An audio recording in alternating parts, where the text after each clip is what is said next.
मंत्रिपदासारख्या जबाबदार पदावर असलेल्या प्रत्येक व्यक्तीने भाष्य करताना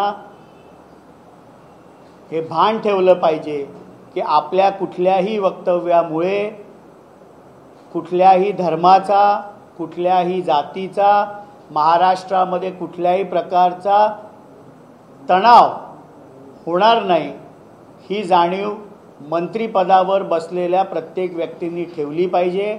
आणि ज्या विषयावर आपल्याला संपूर्ण माहिती नसेल, आपण इतिहासकार नाही, त्यामुळे अशा प्रकारची वक्तव्य करणं टाळली पाहिजे। आज शेवटी मराठी साहित्यामध्ये एखादं केलेलं लिखाण त्यांनी वादग्रस्त असेल तर त्यांनी केलेलं बाकीच्या लिखाणापासून त्यांना आपण त्या क्रेडिटपासून वंचित ठेवू शकत नाही। त्यांचंही योगदान मराठी साहित्यामध्ये होतं, पण एखादं त्यांनी केलेलं लिखाण जर वादग्रस्त असेल, त्याच्यावर आक्षेप असेल तर त्याबाबतचा निर्णय सरकार नक्की घेईल।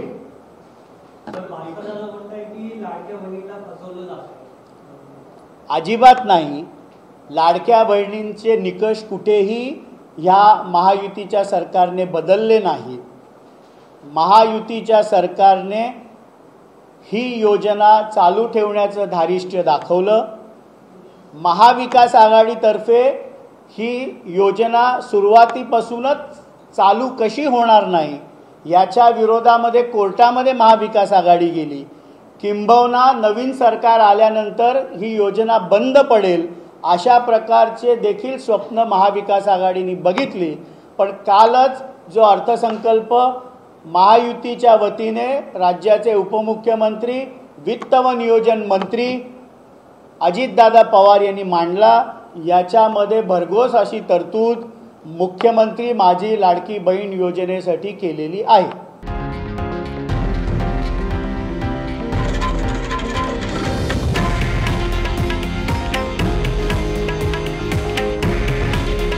हे आहे देशातील नंबर 1 न्यूज नेटवर्क आणि आपण पाहत आहात TV9 मराठी।